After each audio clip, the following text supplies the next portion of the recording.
Good morning friends, চলে এলাম আরেকটা ভিডিও নিয়ে তোমাদের সামনে, তোমাদের সঙ্গে শেয়ার করার জন্য। তোমরা সবাই নিশ্চয়ই খুব ভালো আছো, সুস্থ আছো। আমিও ভালো আছি, সুস্থই আছি। প্রচণ্ড গরম পড়েছে এই পর্যন্ত।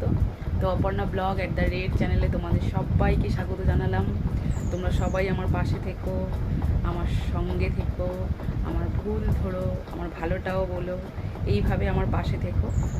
আর সব সময় সৎ থাকার চেষ্টা করো, সৎ পথে চলার চেষ্টা করো। তারপরে ভগবান আমাদের সঙ্গে আছে, যেটুকু ঘটবে উনি আমাদের সাথে ঘটাবেই, আমরা কেউ রোধ করতে পারবো না। তবুও নিজেদেরকে সংযত হয়ে চলা প্রয়োজন, তাই না? তো যাই হোক, চলো। সকাল যখন শুরু হয়েছে, শেষও হয়ে যাবে। এইভাবে সারাদিন আমি কি করব তোমাদের সাথে শেয়ার করার চেষ্টা করব। প্রচণ্ড গরম পড়েছে, প্রচণ্ড রোদ, মানে টেকা যাবে না। বাচ্চাদের স্কুল বন্ধ হয়ে যাবে, সোমবার থেকে ছুটি পড়ে যাবে। এত গরমে ওরা অসুস্থ হয়ে যাচ্ছে, কিন্তু আমাদের কোনো ছুটি নেই, আমাদের চলতেই থাকবে। যাই হোক, আমরা ঘরে থাকি, এইটুকু যা আমাদের আরাম। তো চলো, আমি চলে এসেছি ঠাকুর ঘরে পুজো করার জন্য। গোপাল বসে আছে খাওয়ার জন্য, পুজো করব।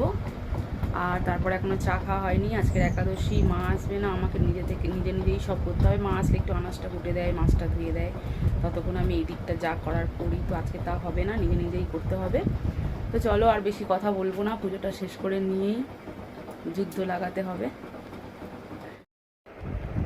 Good evening friends. সেই সকালে এসেছিলাম, আবার এখন সন্ধেবেলা এলাম। গোটা দুপুরটা না আমি একদম মানে ফোন হাতে নেওয়ার সময় পাইনি। তোমাদেরকে বলেছিলাম না যে মা আজকে আসবে না, তাই জন্য মা আজকে আসেনি। আর নিজে সব কিছু করেছি। তারপরে না কোনো রকমে ভাত আর মাছের তরকারিটা করেছি গ্যাসে। আর এত প্রচণ্ড গরম যে মানে পুজো করতে চা খেতে দেরি হয়ে গেছে, 10:30টার মতো বেজে গেছে। তারপরে শরীরটা কীরকম হচ্ছিল। তারপরে একটু রেস্ট নিয়ে বসে তোমার আনাজ কুটে, মাছ ধুয়ে, রান্না করে, তারপরে আবার 2টোর সময় গোষ্ঠীতে যেতে হয়েছিল। ঠিক যাবো সেই সময় ওর বাবার একটা মানে ডিস্ট্রিবিউটার এসেছিলো। সেই ডিস্ট্রিবিউটারের সাথে বাবা কথা বলবো বলে ডেকেছিল। ঠিক বেরোবো ভাত টাত খেয়ে সেই সময় এসেছে। আর জানো তো, ভাত খাওয়া হয়নি, চলে গেছি। কারণ উনি এসেছিল, ওনাকে একটু মানে যেটাকে আপ্যায়ন বলা হয়, দুপুরবেলা এসেছি, অতিথি নারায়ণ বলে। তো সেই জন্য ওনাকে একটু চা করে দিলাম, একটু গ্লুকন্ডির জল করে দিলাম, 2টো সন্দেশ দিলাম, মানে যা করার আর কি করে, আর ডিম ভেজে দিলাম। দিতে মানে ঠিক বেরোবো সেই মুহূর্তে এসেছে। আর আমাদের যে কাকিমা আছে, আমরা যে 3জন একসাথে যাই না গোষ্ঠীতে, তো কাকিমা একটু অসুস্থ ছিল, ওনার পায়ে লেগেছে, বুক কনকন করছিল। প্রচণ্ড রোদ, প্রচণ্ড গরম। তো সেই মুহূর্তে মানে ফোনে হাত দিতে একদম ইচ্ছা করছিল না। আমার মনে হচ্ছিল কখন কাজ শেষ করব, কখন কী করব। খাওয়া হয়নি জানো তো। তারপরে শ্যাম্পু করব বলে সকালে মাথায় তেল দিয়েছিলাম, আর তারপরে শ্যাম্পু করা হয়নি। ছেলে স্কুলে যাবে, তাড়াহুড়ো করছি, শ্যাম্পু করা হয়নি। সেই শ্যাম্পুটা দেখো এখন করলাম, সবে করে এসে আর তোমাদের সাথে কথা বলছি। সিঁদুর করা হয়নি, সিঁদুরটা করবো। তা নাহলে না কালকের আবার দ্বাদশী, জানো তো, মাথায় শ্যাম্পু করা যাবে না। ওই জন্য আজ সন্ধ্যেবেলা করে নিলাম। আর মানে এত ঘুম পাচ্ছে যে কি বলবো। এসে 2টো ভাত খেলাম, মাছের ঝোল ভাত খেলাম, কি শান্তি করে খেলাম ভাতটা। তারপরে টিউশানি পড়ালাম, পড়িয়ে এত ঘুম পাচ্ছে, সন্ধে দিলাম, ছেলেকেও ঘরে পড়াচ্ছে, স্যার এসেছে। এবারে আমি একটু চা খাবো, মানে চা না খেলে আমি চোখ ছাড়াতে পারবো না। চা খাবো, চাটা খেয়ে নিয়ে তারপরে আবার রান্না বসাতে হবে, ভাত করবো 2টো। আর তারপরে একটু কাপড়টা নিয়ে বসবো।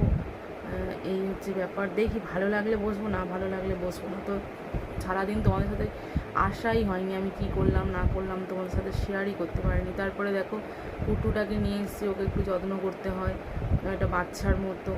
ও মাংস দিয়ে ভাত খায়, কোনো দিন টক দই দিয়ে খায়, তারপরে জল আছে কিনা দেখছি, ওকে ওষুধ খাওয়াতে হয়। ওষুধের ডিপার্টমেন্টে ওর বাবা আর ছেলে নেয়, যেদিন করে বাবা থাকে না, ছেলে থাকে না, আমি খাওয়াই। তো এই হচ্ছে ব্যাপার, চলছে। প্রচণ্ড ঘুম পাচ্ছে, কেমন যেন একটা শরীরটা হচ্ছে। এত প্রচণ্ড রোদে মানে বার হওয়া, যারা প্রত্যেক দিন বার হয় তাদের একটা, আমরা তো আর বেরোই না, ওই জন্য আমাদের অভ্যাসটা নেই। আর বেরোতে বললে যেন কান্না পায়।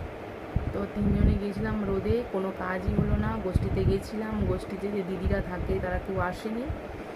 আবার দেখি কালকে যেতে হবে কি না। ভালো লাগে না এই রোদের মধ্যে বেরোতে, জানো তো। তো যাই হোক, যা ঘটার সেটা ঘটবেই। সকালেই বললাম ভগবান যেটা চাইবে সেটাই হবে, তো সেটাই হয়েছে। আমি চাইলেও কিচ্ছু হবে না। তো চলো একটু চা খাবো, চা বানিয়ে খাবো, তারপরে আবার আসছি তোমার সাথে কথা বলতে। দেখো বিছানা করে দেওয়া হয়েছে, ওর বাবার সাথেও শোবে।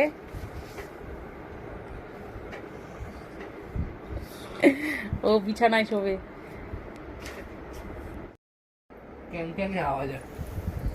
আমরা যদি সবাই বিছানায় থাকি তাহলে ওর অসহ্য,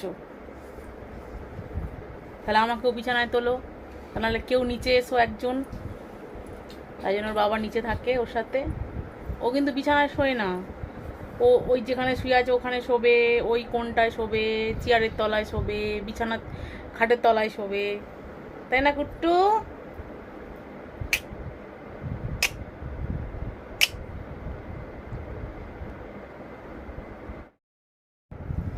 খাওয়া দাওয়া হয়ে গেছে, আমার শুয়ে পড়বো বলে বিছানায় উঠে পড়েছি। আমার বাবু এখনো পড়া শেষ হয়নি, পড়ছে। আর আমিও শোবার জন্য চলে এসেছি। শোয়ার আগে তোমাদের সাথে দেখা করতে এলাম। তোমাদের সাথে কথা বলার পরে ভাত করলাম, ভাত করে একটু রিলস বানালাম, তারপর ছেলের সাথে গান গাইলাম। গান গাওয়ার পরে সবাই মিলে একসাথে খেয়ে আর এই শুতে চলে এসেছি। এখন ঘড়িতে কটা বাজে তোমরা শুনলে অবাক হয়ে যাবে।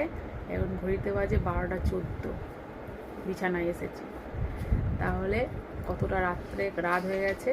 তো এখন আর তোমাদের সাথে আর কথা বলবো না, যতক্ষণ না আমি আর একটা ভিডিও নিয়ে ফিরে না আসছি। তোমরা অবশ্যই খুব ভালো থেকো, সুস্থ থেকো, নিজেদেরকে যত্নে রেখো, খেয়াল রেখো। প্রচণ্ড গরম পড়েছে, প্রচুর প্রচুর জল খেয়েও, বাচ্চাদেরকেও খেয়াল রেখো, ঠিক আছে? তো চলো, গুড নাইট।